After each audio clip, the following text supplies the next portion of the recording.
Hey guys, it's Morgan coming to you with another tech video. This one I'm very excited about. We have this beautiful, actually I really like this seat. Mexican blanket kind of style seat. But anyway, we have this wonderful 2017 300 Husqvarna. I don't know if it's a TX or a TE. I think it's a TE. They just put number plates on it. But anyway, it doesn't matter. What we're doing to it is we are doing the full RK Tek sexiness to the motor. So we've got a head. We've got Kelsey's piston, his base gasket stack. We got my jetting experience and my tech expertise on installing it. And we're going to make this thing into a fire-breathing dragon, and I'm really excited about it. If that sounds interesting, you want to watch what happens, see what the differences are between Kelsey's piston and a normal piston and all that good stuff, join us. It's going to be a ton of fun.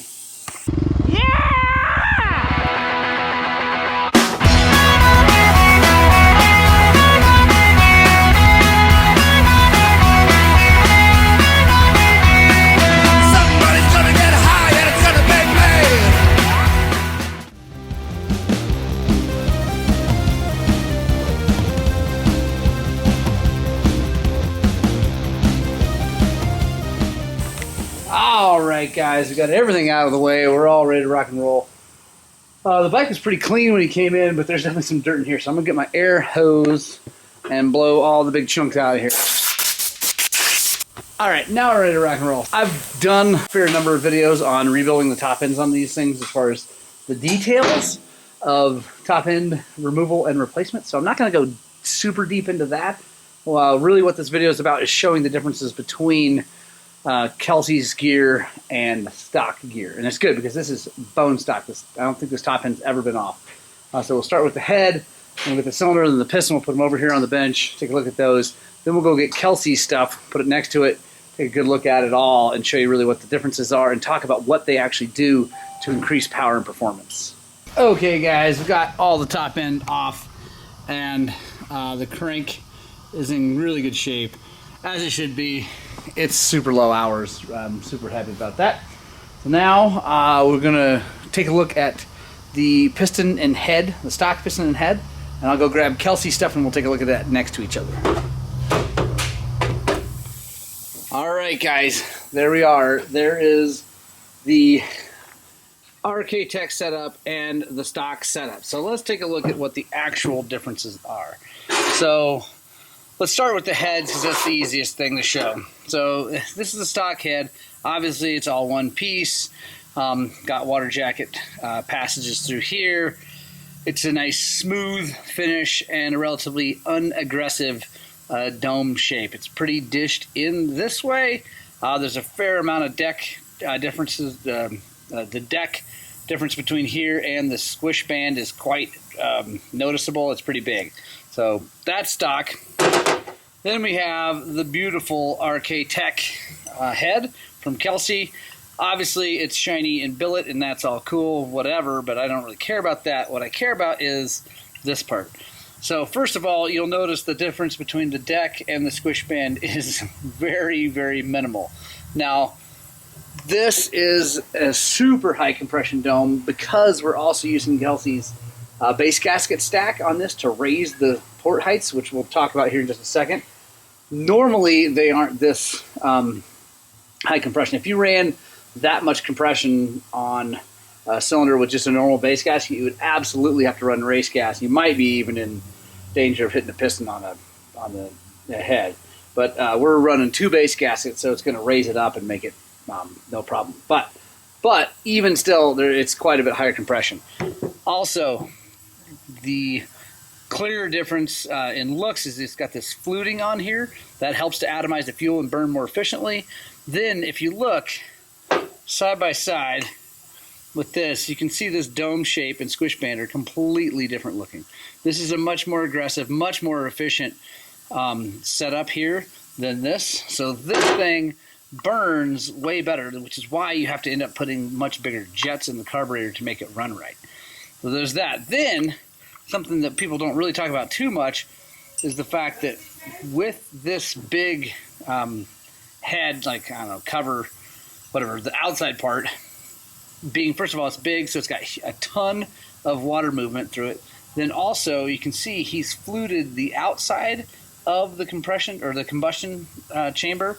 So that helps radiate heat too, because every one of those little bumps up is a little spike in heat. So it's going to get rid of heat a lot faster through this into the coolant. So that's the big difference in the head. They're night and day, and in my opinion, absolutely amazing. Now let's talk about the piston. So there's a few really big differences that I'm going to go over. I'm not going to go over everything because I don't actually know everything that's different. One of the biggest things that you're going to notice if you ever get one of these is you can see that on the KTM stock piston, the end gaps are right over each other, right? See that? I mean, even when they're closed, there's a tiny bit of overlap, but like they're right over each other.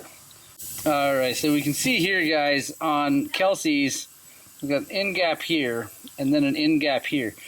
What that does is that it helps with cooling, but I think more importantly, it keeps the compression up higher in the cylinder. There's no leakage of compression straight through the end gaps. So, because as this is closed and it's moving up and down, a tiny bit of compression is going to leak out of that, but it's going to bump right into the solid part of the ring here and not right over here. So that's a way better setup. Also, like I said, it helps with cooling. It hits two different bridges, so it keeps it cooler. Also, the distance between the ring lands is a little bit different. I don't really know what that does, honestly. But then you can also see there's a pretty big difference in the cutouts. I don't really know what that does other than make this a stronger piston down here. This is also a forged piston, so it's a stronger piston. But yeah, so that window cutout, and again, that's where the intake comes in. So that makes a difference. Also, these side ports are different. Again, I can't speak to exactly why or what that does, but there is a difference there. So that, guys, is the big difference between an RK top end and just a stock top end. I hope that answers some questions and show you guys what's going on. The other thing that we're doing is we're stacking his base gasket stack onto here. And it's two base gaskets. Let me show you. These two base gaskets. They're relatively thick. Yeah, I'm not sure which ones they are. I can measure them, but it doesn't matter. Anyway, what that does is it raises the ports up. So it raises the whole cylinder up, and that raises the ports. And what that really does to a motor, it doesn't matter if you grind it with a Dremel or if you do it like we're doing it with base gaskets. It gives the bike more top end and more mid range. And then he adds to that with that really high compression dome, which gives it the low end and that fluting, which makes it burn better. It makes these bikes absolutely brilliant. It makes them run like you can't believe. It's got torque like a 450 and then over rev like a 252 stroke. So they're just amazing. So anyway, I'm going to clean up the cylinder right now. We're going to call our buddy Mike. He's going to vapor blast it, and then we'll check in when we get it all shined up. Okay, guys, so I had to show you real fast. I got the power valve flapper out. It is disgusting.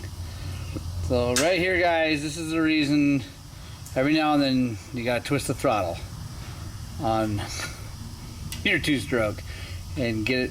Yeah, that is disgusting. No offense to Garrett's wife. She is a relatively new rider and not super fast. That's fine. But this is too much. That's disgusting. So hopefully our buddy Mike's vapor blaster can handle that. That's out of hand. All right, guys. Mike got our parts back to us.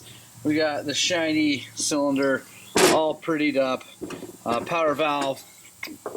There we go. Now you can see it.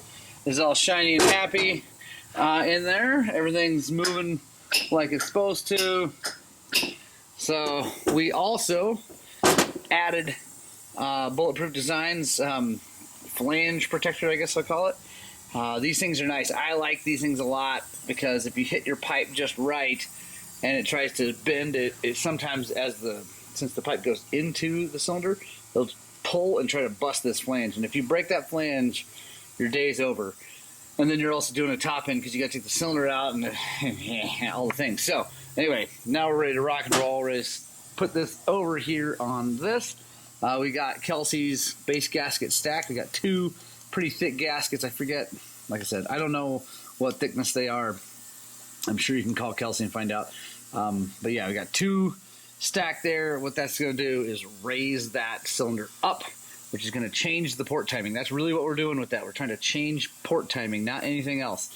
And then the dome on this is going to make up for that raised cylinder to get our compression back up to where it needs to be. So that's what I'm going to do right now. I'm going to get it all together, and then we'll talk about the carburetor and what jets we're going to run in that. All right, guys, so we got the carburetor off. I didn't show you me taking the carburetor apart because I feel like if you're coming here for this video, you probably don't need that. Also, I've done lots of other videos of me rejetting carburetors, but anyway, quick update on what we did. This carburetor had a 380 main jet in it and a 30 pilot. We went up to a 410 main jet and a 32.5 pilot. The other thing I'm doing here for Mr. Anderson is these vent lines, instead of routing them up and over and down, I'm rounding them up, and then I'm going to cut them off. They're a little long right now. They'll be right up underneath here. That is for if you go through deep water, it won't starve the bike. Because if you shut these vent lines off, if you close them all off, whether they be water or dirt or whatever, you clog them up, basically the tank can't drain fuel into the carburetor because the air can't come out. So by putting them up underneath here, snipping them off, they'll always be out of the water unless the water's up to here. And if that happens, he's got way more problems. So yeah, so we'll route those up there. Like I said, 410 main jet, 32.5 pilot. I think that should be close. We might have to do a little bit more work there, but we'll check it once we get there. Yeah, I think that's about it. Next thing we're doing on this bike is replacing the Recluse with the stock clutch. So yeah, I don't know if I'll film that. I don't know. You guys have probably seen that. Anyway, I'll probably film it as part of the Schlog. This is our in-depth video. So anyway, yeah, let's keep putting this thing back together. All right, guys, we got the whole thing back together motor-wise. Top end's back together. We got coolant in it. There's still oil in it, the old oil, because I'm going to be laying this thing outside to do the clutch. But I'm ready to start it up. I haven't hit the button yet. Just going to put the choke on and turn the gas on. Let's see. There we go. Choke's on. Everything looks good. Got the radiator cap off so we can watch to see, make sure coolant is flowing through it. So let's hit the button.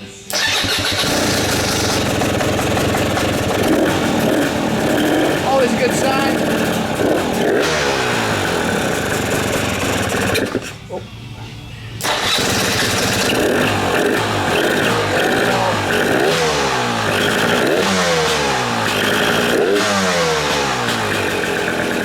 Alright guys, so here's the deal. Brand new motor on the top end. I'm going to let it warm up, get it all the way nice and hot, let it cool down, and then we're going to take it for a ride. We're going to give it to Garrett. Let's check the coolant, make sure we're moving coolant through it.